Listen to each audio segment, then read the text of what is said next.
welcome back to another episode of Black Girls Texting. Sade, Chels Pinky, Bed-Stuy Brat, Glenn Neese, woohoo. We're back. Another episode. How's it going, girlies? That was cute. It is going well. It's going terrible? No, it's going well. Oh. But I will like to leave something on red. And what I'm going to leave on red is Miss Beyonce Giselle Knowles. I was right there with you. You have been killing it in LA. I wish I went to the damn LA show, y'all. I went to see her in London, and that show was nothing compared to what she did last night for her birthday.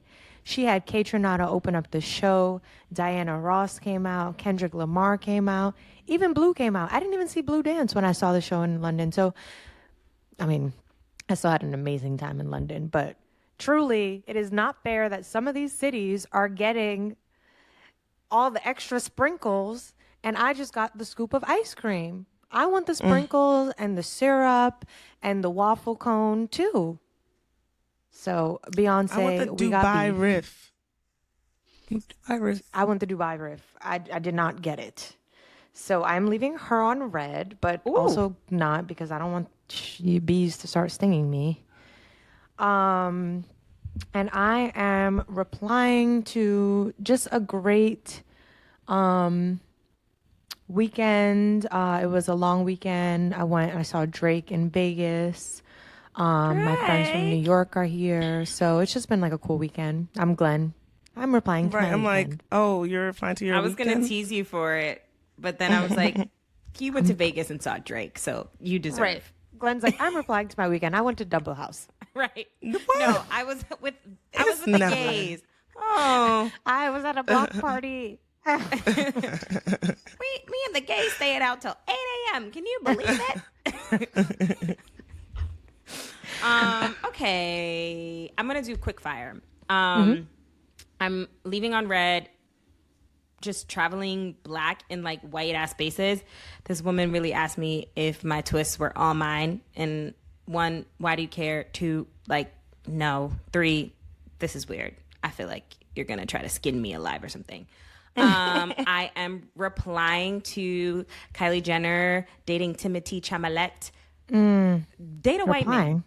Go date a white man. It's about damn time, because they're going to slowly make their transition back to being white women. Please. I beg. I beg. Yes. Bye. We've had enough. Well, they waited till after they made cute little biracial kids. Of course. But like, I just can't keep with this, like, just be a white woman and just do your white woman things. We don't need the culture vultureness. Just stay in your lane. I would love that. Agreed. I am replying to Labor Day on the Parkway. So much fun. Literally, as soon as we got there, I was like, babe, we got to jump the fence. The Grenadian truck is coming. And they was going crazy. Everyone was covered in oil. It was so much fun. Loved that. Did you see my mom? I did not see your mom. I'm sorry. She looks so cute. I'm leaving on red the stand that ran out of corn soup early because I was so excited about that, and that didn't happen. And anything else I want to reply to? I'm leaving the left side of my hair on red because the right side is thriving. I did a little Aztec clay mask. The curls were popping. She was healthy. And the right side said, fuck you. We still heat damage. Fuck your life. So I'm done. Love it. Glenny? I am going to leave on red old men who think they're still young. It's very odd to me that like a literal elderly man will approach you and try to bag, and they're like 87 years old. Isn't that like, I find it so interesting. You're an elder. It's like they see you when they walk up and they forget that they're an elder. I think they're like Yeah, that's wild. Their mind takes over and they think they're mad young. They coming up, they smiling. I'm like, sir, you're 72, and like grandpa. it's not even like suave. It's like old. And that's not ageism. Just it's actually they just being creepy. And I'm going to, I mean, this is not really a reply, but I just spent the weekend, because I did actually stay out with the gays until 8 o'clock in the morning. And the only thing that brought me solace was going into a TikTok hole for the entire Saturday. And I know way too much about like certain trending TikTokers. This girl, Victoria Paris, I've watched every single one of her TikToks. I don't know if y'all have heard of her. She's a white lady. Don't know why she got me. She went on like a 2-month tour of Europe or whatever, and like everybody was obsessed with her TikToks, her Euro tour, summer tour. It was fascinating. I watched every single one. It was so entertaining.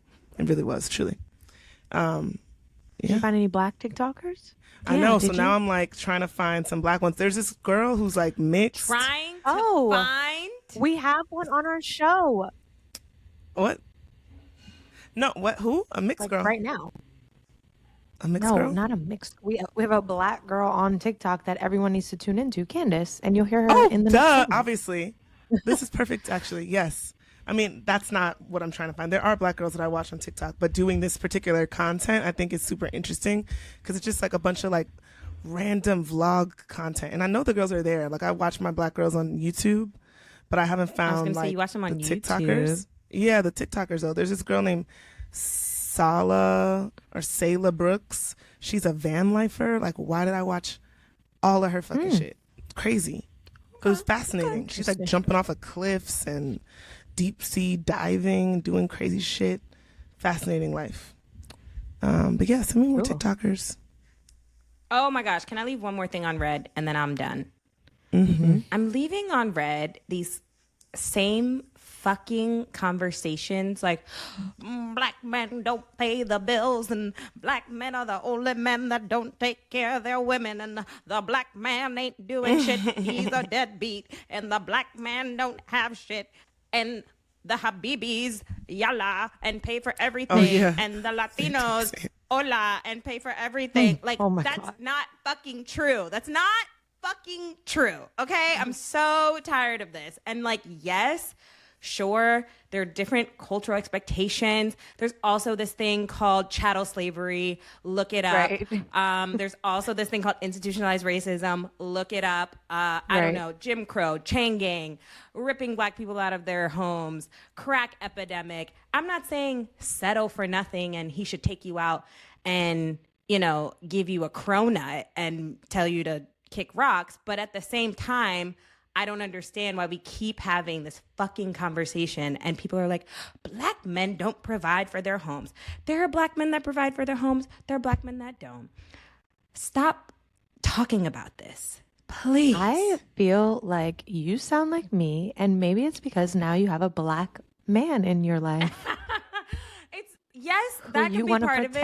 And this I was nonsense. I was thinking about that. You had been saying that, but I think I'm just at this point where I'm so tired of this conversation about splitting the bill and who pays the bill and blah, blah, blah, blah. It's like, oh my God, do you bitches have a man to pay the bills?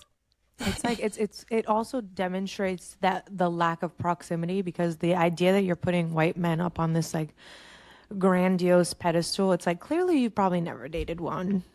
It's like they're not all like, of course you could find one that does this and you can find one that does that, but to say like they're just all white kings, it's not accurate. It's not, yes, but it's not even the white king conversation for me. It's like this expectation of, and these conversations around like men have to make the money and provide and the women just sit home and do nothing. Like whatever works for your relationships works for your relationship, and that's fucking amazing. Like if you go Dutch on everything with your man, cool. If your man pays for everything, great. Are you happy? Are you healthy? You have 10 fingers and 10 toes.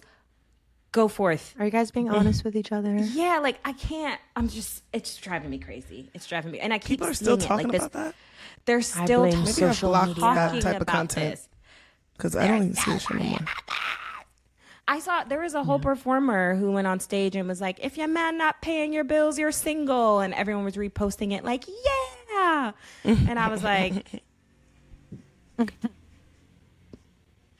this is right, annoying. especially in this economy with inflation. Come on now, you see the price on one person. These bills, these damn bills. Come on now. Okay, I'm done. Well, All right, group chat. This week's Black girl doing shit is Kandace Banks.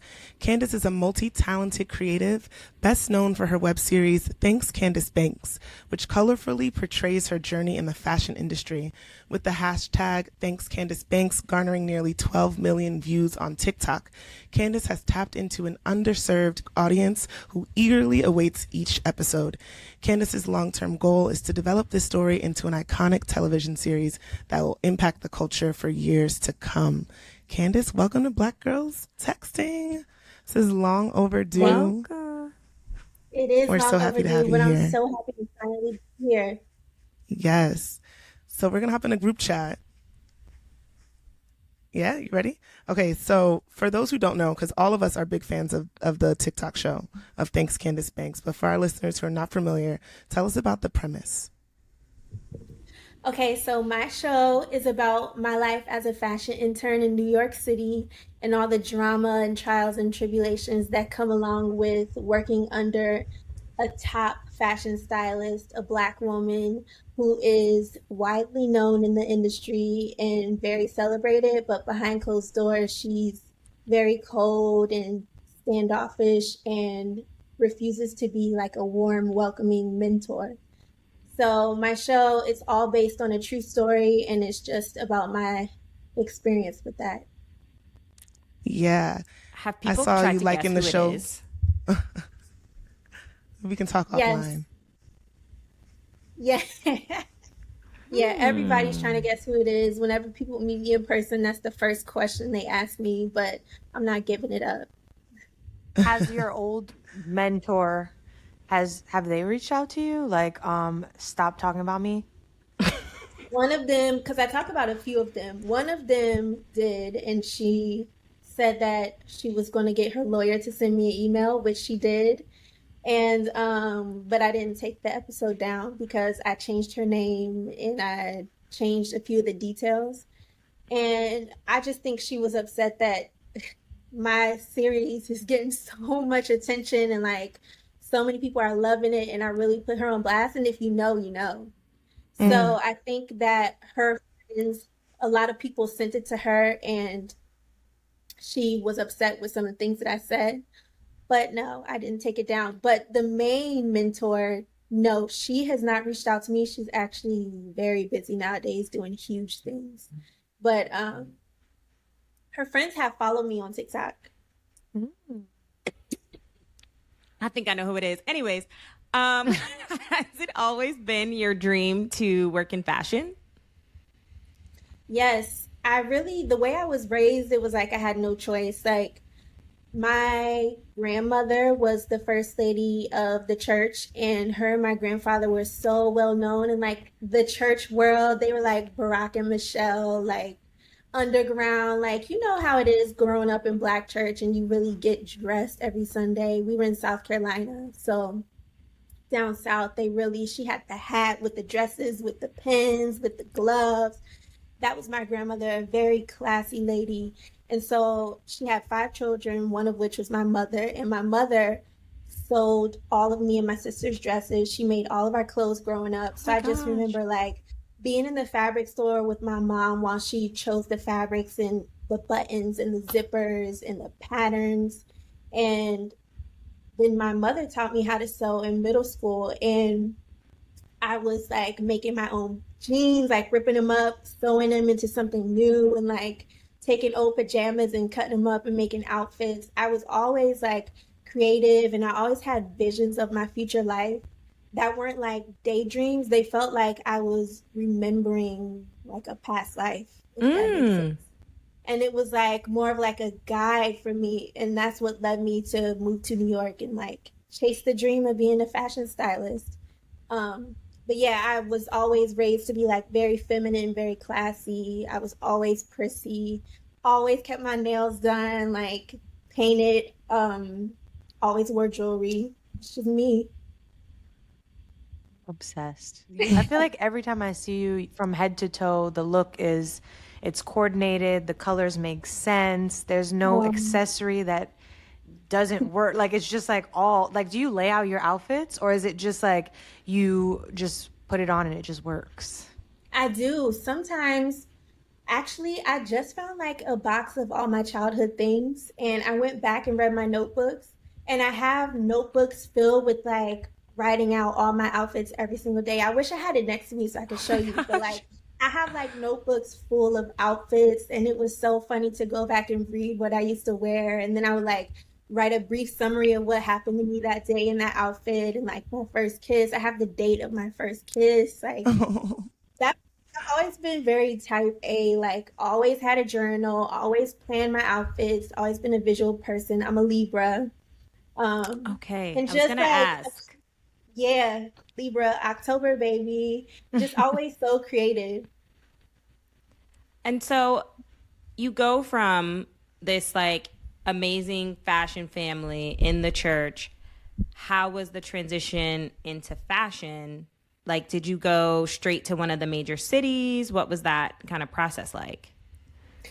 Well, I grew up in Virginia, and then when I was old enough, I moved to DC and worked in, I don't know if you're familiar with Virginia, but I worked in Georgetown, DC, which is Okay. like it's like an outdoor shopping area, and I worked at BCBG, and I thought it was so high fashion. Um, and Yes. then yeah, and I worked there for like 2 years, and then I was like, okay, now it's time to move to New York, and this was 2017, so. I transferred to the store there. Then, long story short, it was I went on this tangent where I worked for like made to measure menswear suiting for a while, and I was Oh, actually wow. so good at it. It was so random. Like I was like picking the fabrics for that, and picking fabrics is what I was used to like growing up with my mom in the Joann's and what's the other fabric store? Like, I was just used to that. Hmm. And so I was actually one of the top sellers and my commission checks were huge. But then I was like, every day I clocked into work just miserable, just felt it in my bones. Like, this is not what I'm meant to do. I really want to be a stylist. So then what I did was I put this like portfolio together of like pictures and inspo and made this PDF and then just like cold emailed a bunch of people. And then the Miranda character in my web series, I stalked her and I found her assistant on Instagram and I DM'd her and I was like, hey, it was like January. And I was like, hey, I was wondering if y'all are looking for spring interns. Here's my portfolio. I would love to do an interview with you. And they were like, actually, we are hiring. So then they called me in for an interview. I was so nervous because this was like the number one job that I wanted. Like Miranda, she was like an icon to me, like who I wanted to be. So I ended up knocking it out the park. They hired me, and then the rest is history. Is okay, the if you guys have not checked out this series online, it literally feels like a show that It's a should be show. on HBO or like there's highs, there's lows, there's twists and turns. Did that stuff really happen? I know you said based, but like did you really get hit by a car? Like did all that stuff really happen? Every single scene really happened. Yeah, Girl. all of it really happened. The car accident, everything. And like the car accident happened right at the peak of like right when I felt like I was really about to bust onto the scene because I feel like I never quite made it all the way into the in crowd of the fashion Hmm. scene in New York. And then but yeah, all of it's true. Word for word out of my journal. Oh my gosh. I also wonder about that piece too, like you said the in crowd of the Right. I fashion was thinking scene. the I same feel like thing. it's so, and because I've worked in fashion as well, Sade too, but it is such like when we talk about it all the time, it's like this like little community with all these gatekeepers and like Yeah, things like that. Do you think the series has helped or hurt your experience in this little Mm. bubble fashion? that's a great question. And I think that at first, um, people were I feel like people were looking down on me for exposing some of the secrets. Even though I didn't expose who I was talking about, I do feel like they thought it was just like silly little skits that I shouldn't really be talking about on the internet. And I was so scared to put out my first episode because I was like, this is all based on true stories, true people. I'm changing their names, but I was like, oh my God, what if somebody figures out who I'm talking about? What if she reaches out to me? Um, but the reception of my web series actually like completely took me by surprise. Like people really loved it. Nobody was like, you should not be talking about this. Nobody really told me that I was doing too much. In fact, it was the opposite. They were like, thank God you're talking about this. Thank God you're a lot of I had so many DMs that were like, I've had these exact same experiences and I'm so happy you're shining a light on it. I really felt so alone. Um, and you really are like telling my life. I've had so many DMs like that. So I'm thankful that even though I was scared, I did it anyway. Yeah. Sorry, Shadi. I feel like you really just the show, it exposes something that obviously we all saw, The Devil Wears Prada, but people Yeah, are yearning to be in this industry yeah, and don't understand that a lot of people in the industry are depressed and sad. I feel like we read about that in it was the book. Danielle Prescott, is that her name? In her Yeah. book, she talks about it. I feel like Chrissy Rutherford has talked about how like stressful that role that everyone wanted was. mhm. So I'm glad you're illuminating it. Yeah. And there was Same. that article that the cut put out with Lindsay Peoples Wagner where she talked about it too. You remember that? That was like 2019, I feel like. Mm-hmm. But yeah, I'm surprised that a lot of people didn't know how like cutthroat it was. A lot of people were shocked that internships are unpaid in the fashion industry. And I was just like, you guys don't know that interns aren't getting paid. They're like, so many people in my comments are like, this should be illegal. They're working you more than 8 hours with no pay. And I was like, I've worked 15-hour days, Right. like waking up at 5 a.m., going to bed at 2, 3 a.m., and doing it all over again the next day Oof. just for the experience. And do Wow. you think that some of that is a part of the game? I mean, not the like predatory, low key slave labor, but like the having to climb the ladder and like hustle. I went to this event, shout outs to Lindsay and Sandrina, the Black and Fashion Council. And there was this clear divide between like the older folks who grew up in the industry and like younger people where they were like, well, you know, you got to pay your dues. You have to put in some of the work. And like Gen Z is so soft. But I feel like there's a like a healthy balance. What is your take on that? I do think there's a healthy balance. I do think that the older generation feels like they have to put us through like all these difficult experiences just to see if we really want it. And I think Mm. that our generation is not like that. Like I worked for a younger stylist. I'll say his name because we had a great experience together, Scott Louis. To this day, we're still on great terms. And he was actually one of the nicest, sweetest people I've ever worked for who really treated me like a human being. And with him, I styled Kiki Palmer, who was also like the greatest celebrity I've ever met. She's so sweet. And I think that we understand like it doesn't have to be all that. Like you can treat me like a human being. It doesn't have to be miserable with you on set. I can actually eat around you. You can ask me about Yes. a little bit about myself. Like I can go to the bathroom if I need to. I've heard horror stories from assistants who like kept holding it, like they never went to the bathroom and ended up in the doctor like with the worst complications. I'm not even gonna say the details, but like even me, I had terrible effects on my health because of the stress levels and like not sleeping, not eating. That really takes a toll on your body. So Mm-hmm. I think that we understand that it really doesn't have to be all that. Yeah. I wonder, is there like a culture of, obviously, I don't know the styling world. I was more on like the like business side of it, but um is there a feeling of there can only be one because one like black woman? Because it always bothers me when I hear stories like that where like someone had a black woman boss and they weren't great. Lucky for me, my black woman boss in fashion was incredible. Shout out to Misha. But yeah, did it feel like that? Like that was a piece of it? You guys shared an identity? I never really got, well, maybe I did. Maybe I did. It was just she didn't even look at me as like a real person. So I feel like she wasn't threatened by my potential, and she wasn't like, oh, maybe Candace is going to end up taking my place and I'm the only one who can exist in this world. I don't think she felt like that. I think that as an intern, you're just at the bottom of the totem pole, and like until you have some accolades under your belt, like people really don't treat you with respect. And unfortunately, it's like, how am I ever going to get the accolades if you don't give me opportunities, if you don't encourage me, if you don't mentor me?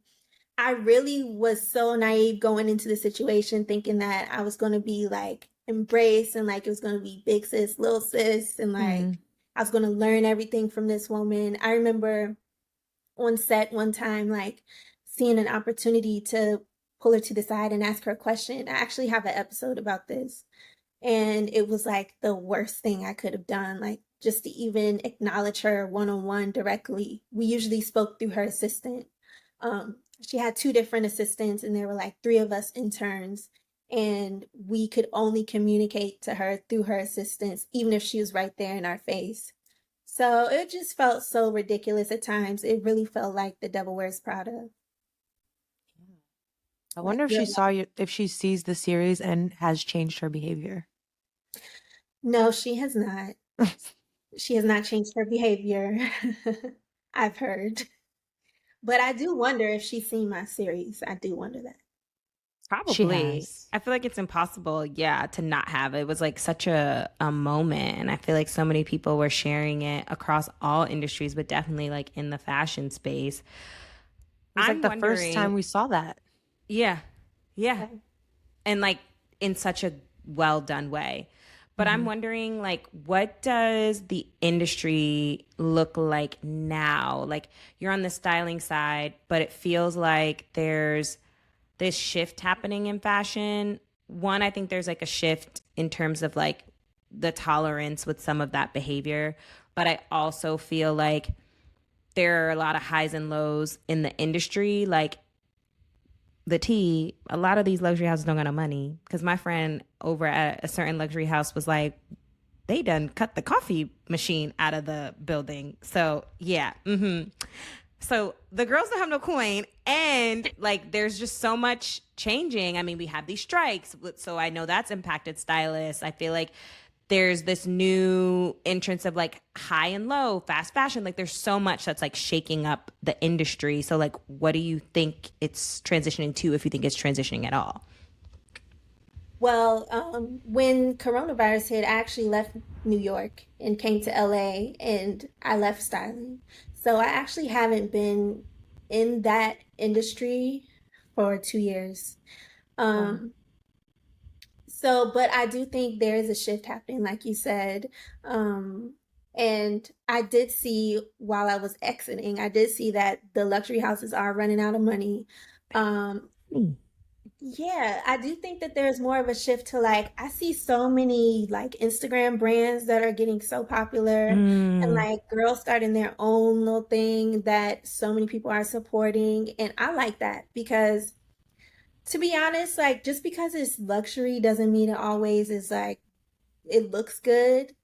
I feel like some of the stuff that these brands put out, I'm like, I know it's, I don't know, I don't want to throw any brands under the bus, but I really like it. Like I find better dresses at like Zara sometimes. I don't know. I just feel like people are more creative. I found so many like little indie brands on Instagram that I love, that I want to support more than like the luxury brands. So I think that's where we're headed. Who knows? Maybe I'll make a little collection. I was gonna You should. say. Yeah. And I always feel like, I don't know if this is your brand, but I always feel like you have a nice set, like a top and a bottom that go. I love a two-piece set. I don't know what it is. I just love to coordinate like that. I don't know. My boyfriend's like, you need to switch it up. And I'm like, something so clean about how the top goes with the bottom, and then I do an accent shoe or accent purse. That's my style. I love Okay, it. boyfriend. So, when is this new? Has this been happening? Because I feel like it's so hard to date when you're like running around and your life is crazy. So, Did this come after you freed yourself? Well, my dating life in New York was crazy. That could be a whole separate book, TV show, movie, whatever you want to do. But once I moved to LA, yes, I did meet someone. And um, it's been 3 years. Congratulations. That's amazing. Okay, so the LA dating myths, ladies and gentlemen, we have a Well, for myth me, buster. no, I don't know how I got so lucky. Like my first month out here, I met him. See? Yeah. Because But you're illuminating positivity. yes, but I don't know. Like I heard horrible things before I moved, and I was scared to date. But yeah, I got really lucky.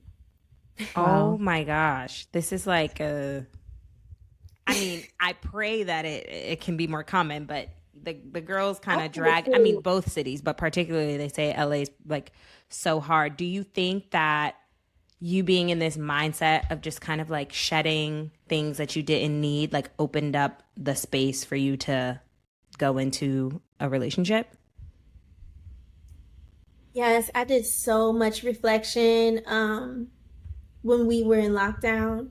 I lived alone in Harlem and just like I just mentally went back to that space. It was like a really dark time for me.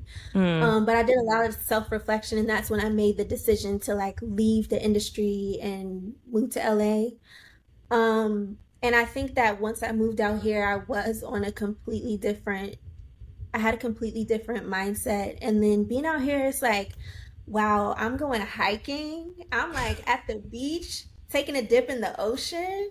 I'm eating clean, going to the farmer's market. Like the sun is shining. LA is so beautiful. I had only been here twice to visit before I moved. And it's just like the colors are so vivid and the palm trees and like, the winters in New York are brutal and that doesn't exist here. It's just like my whole mental state just elevated immediately. And I do think that opened up my heart, if you want to be so cliche, and it opened up my heart to like be ready for a relationship and love. Yeah, I think if you are an environment person, that totally makes sense. I Yeah. also wonder because the writing and the storytelling is so well done, had you taken like some sort of storytelling, I don't know, screenwriting course? No, it's funny you asked that because also in this childhood box that I recently found, like I have journals just writing stories, short stories. I've always been a storyteller. I've always been a drama queen. My mom used to always tell me that like writing was my strength because she would find my journals where I'm like writing about getting my heart broken at 15, and she's just like, Candace, you're a writer. And, I'm just like, well, why are you reading my journals? But like, my mom has always supported this creative side of me. And I've always had dreams of like, I used to want to be an actress, but I actually never thought I would go into what I'm doing now. I thought I would be like behind the scenes doing wardrobe. Because, my childhood dream of being an actress, once I first tried like acting in front of the camera, I was so nervous. I was like, I could never do this. And that was in college. And fast forward, I was just like, my story is so like crazy. I just want to find a way to tell it. Let me just do these skits where I'm not speaking in front of the camera. And I'm just like doing silent acting. And I came up with my web series. That's so cool. You're just like a Thank natural storyteller. And you do that through fashion as well, because like your looks tell a story. you. I really have always been into expressing myself visually. That's why I chopped my hair off. I'm trying to give you 90s actress vixen. Like, it's always been about the visuals for me. Yeah, absolutely. So, what is on the horizon for you now? I imagine you might still want to stay in this storytelling space, but is it through different mediums? Like, how are you feeling about your transitioning? Horizon, I have been getting a lot of offers for so many different things. Like, I've gotten a few reality TV offers. Um, I've gotten offers for like getting my show picked up, which is actually my dream. Yeah, and That's the people, incredible. thank you. The people who have shown me support is like mind blowing. Like, I was just with Tracy Ellis Ross last month. And I got that invitation just like through my social media. Um, and she was everything you expect her to be. Um, um, Prime Video reached out to me and had me interview the cast of Harlem. So I got to meet Megan Good. And I've seen her a few times since then. We follow each other and she's always like, hey girl. When I see her, I'm like, oh my God, I'm friends with Megan Good. But like, and even Issa Rae offered me to come speak on one of her panels last December. So I'm just like, it's only a matter of time before this gets picked up and developed into like something big. But as you know, we're on a writer strike right now. So things are a little difficult, but I'm thinking outside the box of how to still tell my story and in a longer format, maybe, because right now the episodes are 3 minutes or less. But I've been thinking creatively about how to make it 20 minutes and how to put that on YouTube. And there's a lot that goes into that, but that's what's on the horizon for me. I love that. And it's funny that you mentioned Issa Rae because that's when I watch it, I think about like how she had Awkward Black Girl and I used to watch that on YouTube and Me then too. all of a sudden it's on HBO. And I was like, oh my gosh. And how inspiring that you don't necessarily need the backing of some like big company to tell your story. And eventually people will take note and give it that sort of platform. Also, quick plug if you ever need an actress, let me know. I would love to be a part of it. I'm I would obsessed with this love, story. oh my God, I would love to have you. I feel like You it's in LA? so amazing. What'd you say? Are you in LA? I'm in LA. We also What? need to do a hike. Let's do it. Let's do Okay. See, all of it. look at this. Yes. Black girls texting, bringing everybody together. Yes. I would 'Cause, love that. We'll like talk. truly, listeners, if you have not seen it, you need to check it out. It's like a real story. It's so well done. Thank you. But I also want to say people don't know this about Awkward Black Girl and Issa Rae, but while she was still on YouTube with Awkward Black Girl, someone introduced her to Pharrell and he actually helped her produce her web series. Oh Oh, wow. wow. If you watch it back, it'll say I think season 2 is when Yeah. he came in. Yeah, you knew that, Glenn?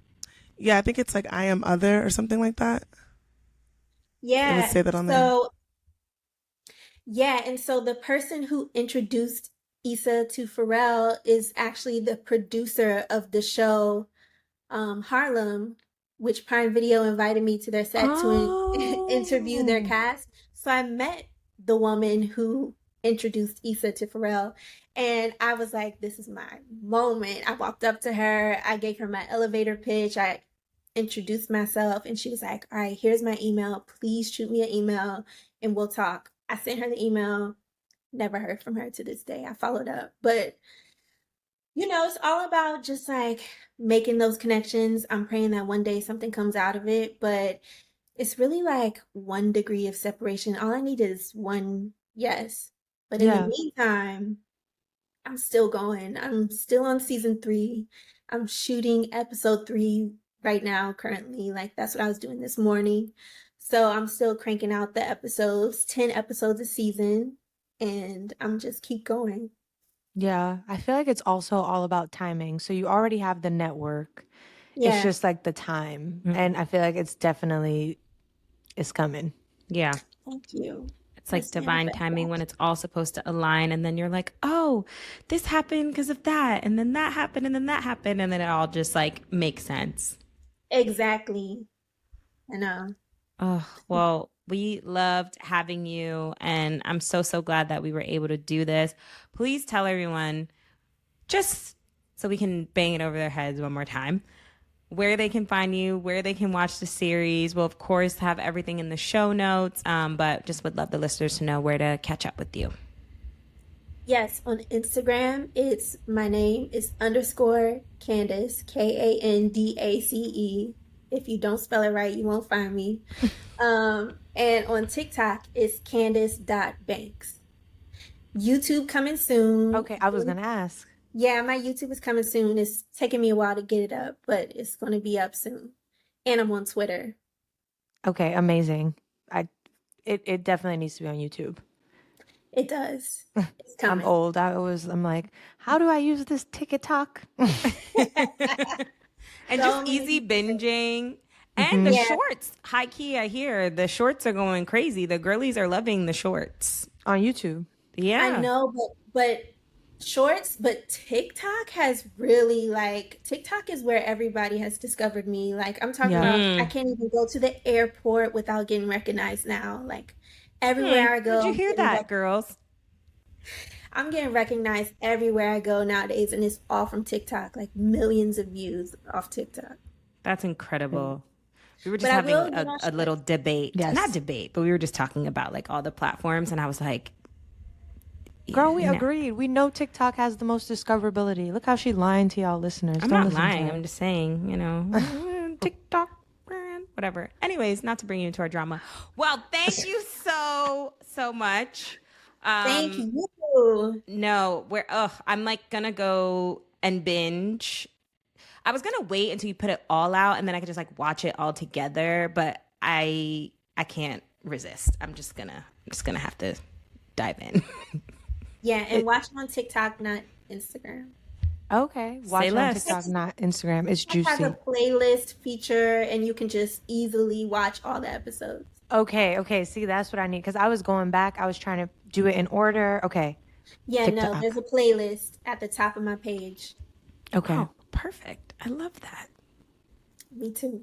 I'm excited. Thank you all. You all are so sweet. I'm so happy to have spoken with you today. Yes, you too. And I will be DMing you for our hike. Yes, I would love that Yes. too. Alrighty. Bye. Bye. There's no what would you do this week. So send them in to hello@blackgirlstexting.com, or you can DM us at blackgirlstexting. But listeners, thank you as always for listening. We appreciate each and every one of you. Again, we are Black Girls Texting. Lots of updates coming soon down the pipeline. We will keep you guys abreast as we can. But thank you again. We love you so much. Bye. Bye. Okay, guys. Okay, I got to bye. go. Bye. Lovely.